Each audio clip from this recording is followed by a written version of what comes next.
At 2:47 a.m. on February 12, 1943, in freezing North Atlantic, 340 miles west off Iceland, WWII man, Second As Tommy Sullivan, crouched in the communications room of Convoy escort destroyer USS Benson, watching his modified radio antenna pick up a signal that shouldn't text. German U-boat were closing on Convoy HX-224-43 merchant ships carrying ammunition, fuel, and 8,000 troops. Standard Allied doctrine said wait for confirmed contact bear alerting the convoy. Standard equipment said his jury-rigged antenna violated every Navy regulation. Sullivan had other plans. In the next 6 hours, his upside-down wire trick would detect 11 U-boat before they reached attic position. Sink 4, scatter 7, and save 43 ships carrying enough ammunition to supply 3 divisions. 0 Allied losses. This is the story of how on a radio man's backwards thinking rewrote a submarine detection, how desperation became doctrine, and how the most vulnerable convoys in the Atlantic become hunter-killer operations. Tommy Sullivan grew up in Cleveland's Shipyard District, where his father worked as a crane operator, and his uncle ran a radio repair shop on East 55th Street. By age 12, Tommy could diagnose transform problems by the smell of burning insulation.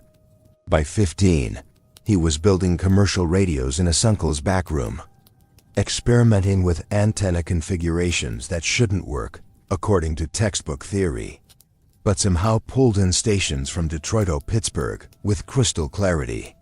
His uncle's favorite saying became Tommy's philosophy: engineers design by the book, mechanics fix by what works. When Pearl Harbor happened, Sullivan was 17 and working full-time at his uncle's shop. He enlisted the day after his 18th birthday, specifically requesting radio training. The Navy instructor at Great Lakes said Sullivan had natural talent, but terrible habits. He mounted antennas backwards, reversed polarity on receiver circuits, ignored standard frequency allocations. Sullivan's response became a legend at radio school. Dead men follow doctrine. Live ones hear signals nobody else catches. He graduated second in his class, not because of technical knowledge, because of practical results. Sullivan could pull intelligible signals from static that defeated other radiomen. His secret was simple. He didn't trust standard equipment configurations. He experimented, constantly testing alternative antenna orientations, ground plane modifications, receiver tuning sequences. Most failed. A few worked better than anything the Navy issued. February 1943, Sullivan transferred tow destroyer USS Benson, North Atlantic convoy escort duty. The Benson had a reputation. 4 convoy runs, 3 U-boat contacts that resulted in merchant ship losses. The previous radio man, Petty Officer Carl Morrison, survived. Butch requested transfer after watching a tanker explode 400 YD. From his position, he told the communications officer, "Those submarines get too close before we detect them. We're always reacting, never preventing." Sullivan volunteered for the position immediately. The problem with U-boat detection in early 1943 was timing. Allied destroyers used Type 128 ASDIC sonar for underwater detection and standard radio direction finding equipment for surface submarines. Both systems had fatal limitations. AZDC required the U-boat towed within 1,500 yards and submerged. Direction finding required the U-boat to transmit radio signals while surfaced. German submarine tactics exploited both weaknesses perfectly. U-boat approached convoys on the surface at night, running on diesel engines, maintaining radio silence until after torpedo launch. By the time ASDIC detected them or they transmitted position reports, they had already fired. The attack happened at where the defense activated. Sullivan's first convoy run was February 4, 1943. Convoy on 165-51. Merchant ships carrying steel and grain. 3 U-boats attacked on the second night. Sullivan detected nothing until after the first torpedo hit. A Liberty ship called SS William Clark took 2 torpedoes to the engine room, broke in half, sank in 4 minutes. 47 crew. Sullivan heard the distress call, heard men screaming in the water, heard the communications spike ordering search patterns that arrived too late. The Benson picked up 12 survivors. 35 died in the frigid water or went down with the ship. Sullivan checked his equipment after the attack. Everything functioned within specifications. Receiver sensitivity met standards. Antenna orientation matched technical diagrams. Direction finting calibration passed all tests, but 47 men were dead because his equipment detected reads too late. The second loss came 3 days later. SS Margaret Hayes, ammunition ship, 1 torpedo, catastrophic explosion. The blast wave cracked windows on the Benson, 800 away. No survivors. 83 crew vapors instantly. Sullivan had detected nothing before the attack. The U-boat transmitted a brief contact report afterward, gloating. Sullivan tracked signal, gave the bridge a bearing. But the submarine had already submerged. The destroyer dropped depth charges once estimated position. Probably missed, definitely too late. That night, Sullivan couldn't sleep. He lay in his bunk, listening to the rumble of depth charges from other escorts, hunting submarines that had already killed. The sound made his stomach clench. High equipment was working perfectly acting to Navy standards, but Navy standards were getting merchant sailor skilled. The third loss was personal. February 8th, SS Robert Chun troop transport carrying 400 soldiers to Iceland. The ship took a single torpedo the bow at 0342 hours. It didn't sink immediately. Gave men time to abandon ship. But the North Atlantic water temperature was 34 F. Men died from hypothermia in their lifeboats before rescue arrived. Final count, 127 soldiers, 31 crew. Sullivan had worked with the Robert Chun's radio man, a guy named Eddie Morrison from Baltimore. They'd trained together at Great Lakes, shared cigarettes between convoy runs, talked about getting back to normal life after the war. Morrison died in the water before the Benson reached his lifeboat. Sullivan helped pull his body aboard. Morrison's hands were frozen to his life vest. His face was blue. He'd been alive 20 minutes earlier. Sullivan went to the communications officer that afternoon, Lieutenant James Whitaker, a Annapolis graduate. Regulation-oriented. Sullivan asked if there was any way to improve detection range. Get earlier warning before U-boat reached attic position. Whitaker checked the equipment logs. Everything within specifications. Receiver sensitivity matched factory ratings. Antenna installation followed technical standards. The officer's conclusion was clear. Equipment wasn't the problem. The problem was German submarines maintaining radio silence until after attack. Physics limited what radio direction finding could accomplish. Sullivan wasn't satisfied. He'd been thinking about antenna theory. Specifically about how the Benson's direction finding antenna was mounted. Standard Navy installation positioned the antenna horizontally parallel to the deck. Optimized for receiving signals from submarines on the surface at the same altitude as the receiving ship. Made perfect sense, according to electromagnetic theory.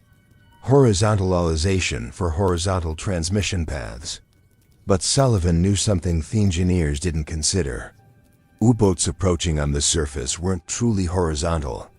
Ocean swells created constant pitch and roll. A submariner riding waves was effectively transmitting from a tilted antenna. And tilted transmission meant partially vertical polarization. The Benson's horizontal receiving antenna was missing part of the signal. Sullivan did raw calculations in his notebook. If U-boat's antenna tilted 15 due to sea state, approximately 25% of its transmitted power was vertically polarized. The Benson's horizontal receiving antenna captured 0% of the vertical component. That 25%, Signal loss translated thoroughly 30% reduction in detection range. In practical terms, the difference between detecting a U-boat at 8 miles versus 6 miles. 2 miles of warning, that could mean the difference between interception and merchant ship losses. Sullivan mentioned this to Whitaker. The lieutenant checked the theory with the ship's engineering officer. The engineering officer consulted technicalminals, confirmed that Navy standard antenna orientation was horizontal. Paraelectromagnetic theory said that changing orientation would require motivation, approval from Bureau of Ships, and that no field radio man had authorization to alter communication sequence. Besides, Sullivan's theory assumed U-boat transmitted while approaching. German doctrine was radio silence until after attack. Early detection was impossible regardless of antenna orientation. So Sullivan did something that violated every regulation in the Navy Communications Manual. He took a spare whip antenna from damaged equipment stores, mounted it vertically in an unused antenna port, connected it to his direction-finding receiver through an improvised matching network built from salvaged capacitors and wire, and tested reception during his off-watch hours when the communications officer wasn't present. The modification took 3 days of careful work. Sullivan worked alone in the communications room during the midnight watch when most of the crew is asleep and nobody questioned why the radio man was tinkering with equipment. The vertical antenna installation violed mounting specifications. The improvised matching network was Sednan standard components. The anterior configuration existed nowhere in Navic technical documentation, but it worked.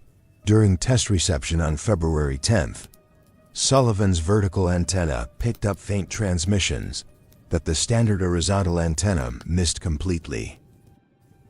Brief signals, probably German weather reports or navigation checks.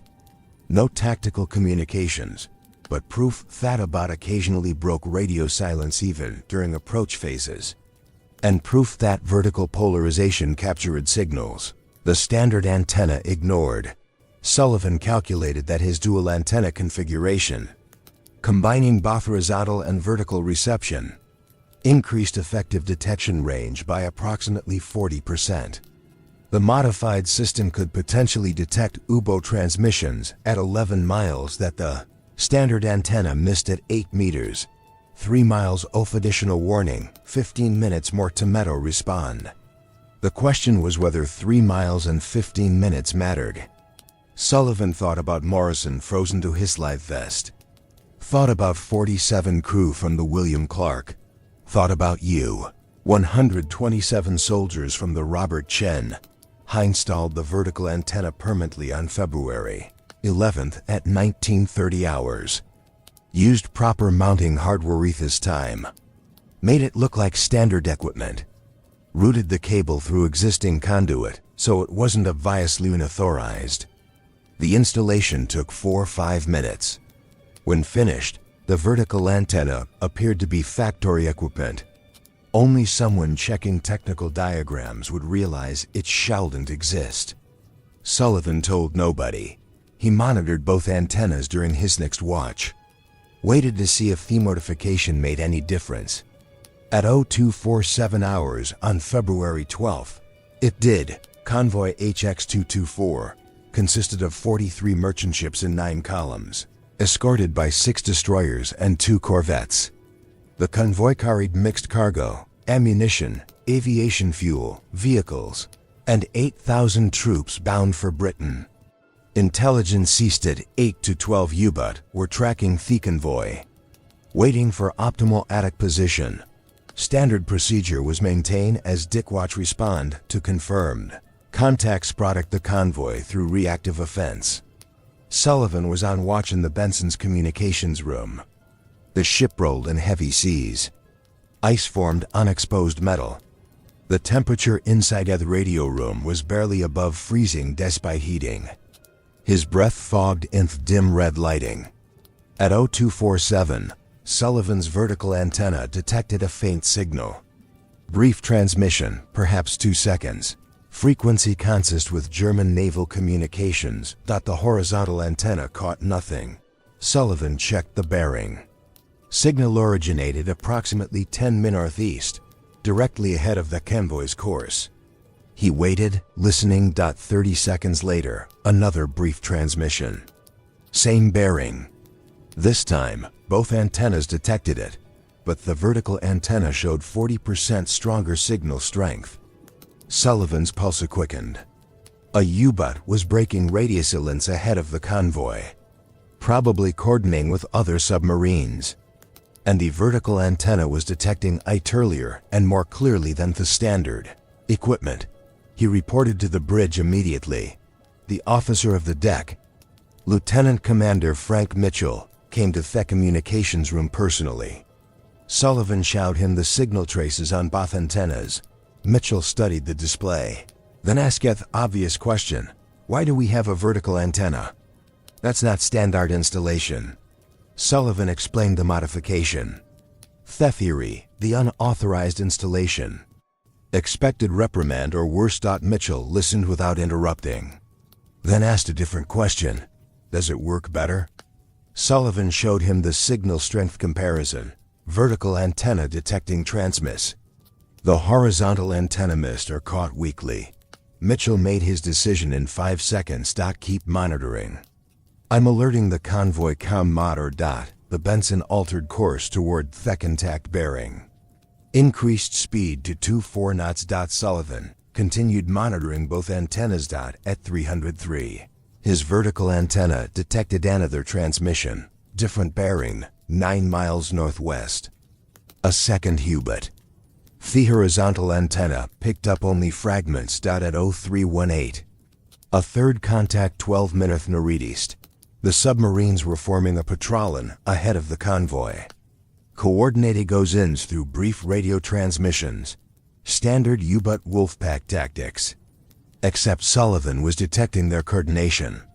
Messages before they completed setup. The vertical antenna was capturing signals that should have been invisible. Mitchell called a conference in the wardroom at 330. All escort commanders via radio link. He explained Sullivan's antenna modification, the enhanced detection capability, the 3 U-boat contacts ahead of the convoy. The convoy commander's initial reaction was skeptical. Unauthorized equipment modifications violated regulations, but the detection data was undeniable. 3 confirmed bearings on submariners that hadn't yet attacked. The tactical advantage was obvious. The Commodore made the critical decision. Instead of waiting for U-boat to attack, the escorts would conduct preemptive interkiller operations, destroy or scatter the submarine patrolin before they reached attack position. It was aggressive, risky, and complementary to standard convoy defense doctrine. But standard doctrine was coasting merchant ships. The Benson and destroyer USS Madison raced ahead of the convoy at flank speed, targeting northeastern Tottung. Sullivan continuously updated bearings as the submarine transmitted brief messages at a 0447. Benson's ASDIC detected submerged contact at 120. YD. The U-boat had dived after detecting destroyer propeller sounds. Too late. The Benson dropped a full pattern of depth charges. 8 canisters set for 150 feet detonation. Theoshian erupted in massive geysers. Sullivan felt the explosions through the ship's hull. 30 seconds later, debris surfaced. Wood fragments, oil slick, pieces of rubber, probable kill. The submarine stopped transmitting, either destroyed or too damaged to continue aerations. The second U-boat contact was smarter. It detected the escorts approaching, transmitted a brief warning message, then went silent and deep. The Madison dropped depth charges on estimated position, but scored no hits. The submarine escaped, but was forced away from the convoy route. Mission accomplished. Threat neutralized through disruption, if not destruction. Sullivan's vertical antenna detected a fourth contact at 051211, mi west-northwest. The submarine was transmitting longer messages. probably reporting the escort counteract to U-boat headquarters. Fatal mistake. Sullivan got an excellent bearing fix. The Benson and Corvette MASC Hellas converged on the position. This time the U-boat didn't dive fast enough. The Clematis caught it on the surface at CO 534, illuminated it with searchlight, opened fire with 4 inches deck gun. 3 hits on the conning tower before the Submariner crash dived. The Corvette dropped depth arches immediately. The pattern was perfectly placed. At 0537, a massive underwater explosion sent a shock wave through both escort ships. Oil and debris erupted to the surface. Bodies confirmed kill. Sullivan heard that gearing over the radio circuit. 2 buck destroyed, 1 damaged and scattered, 1 driven off. And the convoy hadn't been attacked yet. The tactical situation had completely reversed. Instead of U-boat hunting merchant ships, escorts were hunting U-boat. Between 0545 and 0830, Sullivan's vertical antenna detected 7 more U-boat transmissions. Brief, cautious signals. The submarines were confused and disorganized. Their patrol line had been shattered before completing. Formation. Several were transmitting damage reports or requesting instructions. The Wolfpack coordination had collapsed. Escort destroyers tracked each transmission, forced submarines to dive and evade, prevented them from establishing attack positions. At U-915, Sullivan detected what sounded like a German tactical recall order. Long transmission from presumably a U-boat commander telling the patrol to break off and regroup. The submarines were retreating.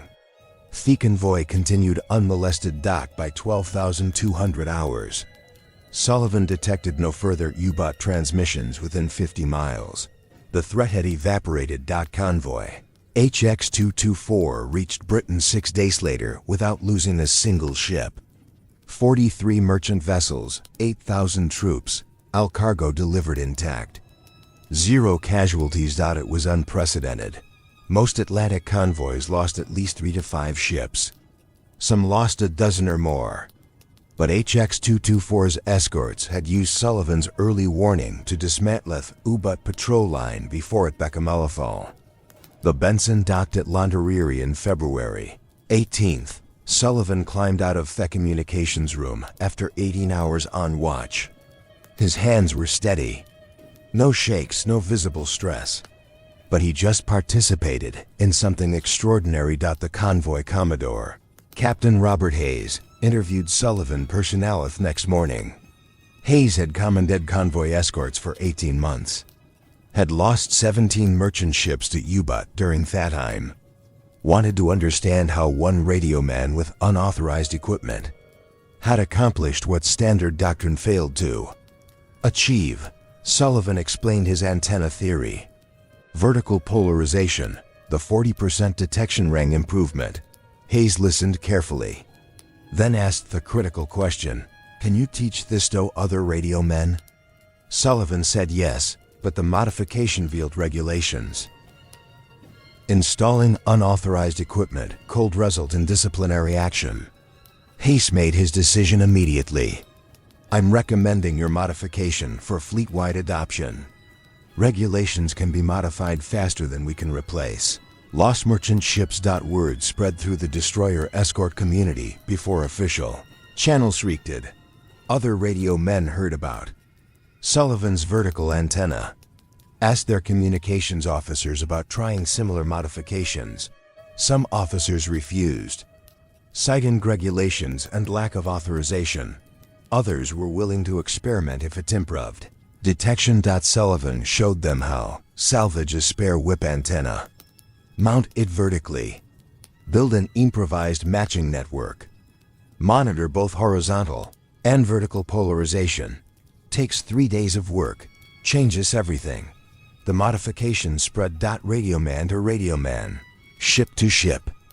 New official documentation, no engineering approval. Just whispered conversations in communications rooms and equipment spaces. By March 1943, approximately 20 destroyers in the North Atlantic had vertical antenna modifications. The tactical results were impossible to ignore. Ships using dual polarization ensigns detected transmissions at significantly greater ranges than ships with standard equipment. They got earlier warning, more time to respond. Better tactical positioning. Convoy losses decreased measurably for escorts using the modification. Lieutenant Commander Mitchell compiled status in March.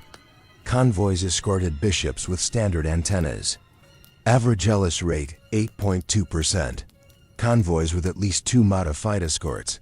Average loss rate 3.7%.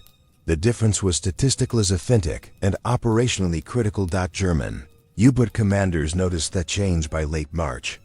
After action reports from surviving submarines, Music mentioned that Allied escorts were responding faster, detecting U-boat before they completed approach.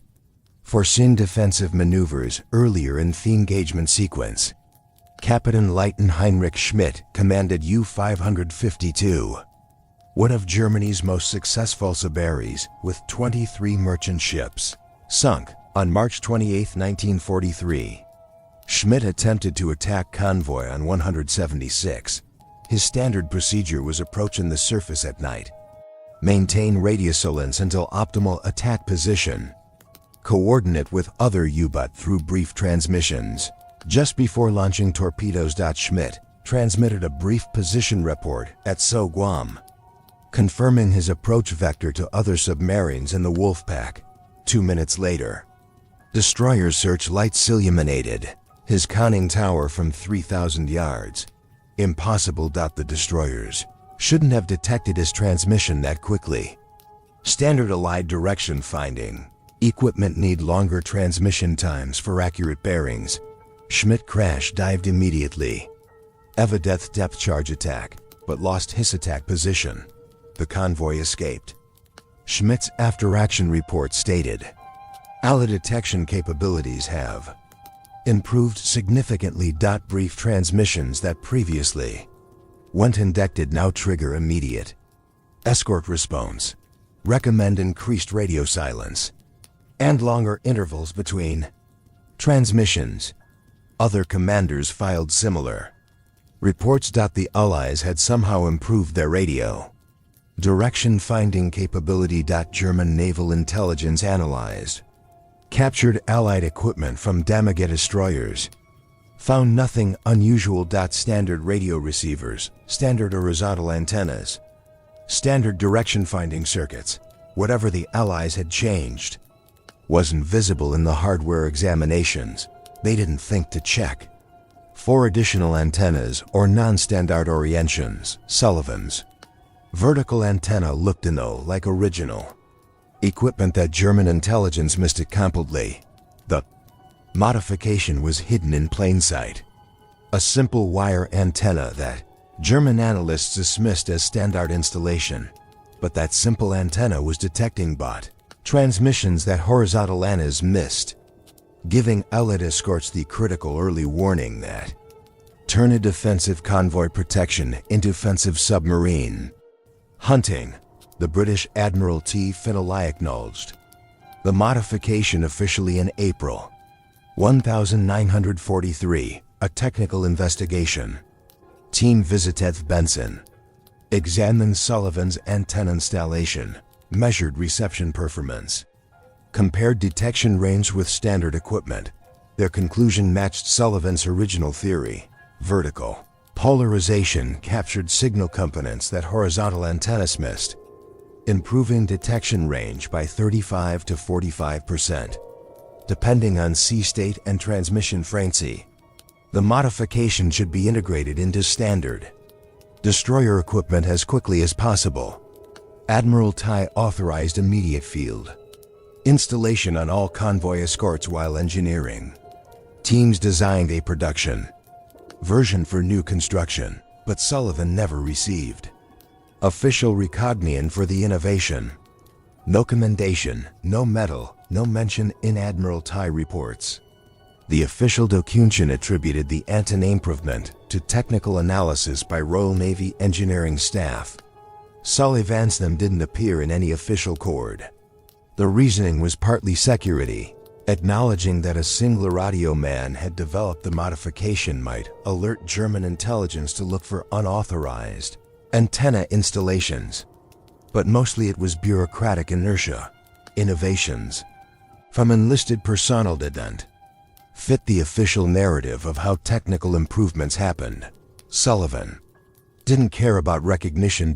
He continued monitoring his dual antennas through the rest of 1943, detecting U-bit, guiding escorts to intercept positions, protecting convoys. The Benson completed 14 more convoy runs without losing a single merchant ship. Other destroyers with vertical antennas reported similar success rates. December 1943. The tactical balance in the North Atlantic had shifted dramatically.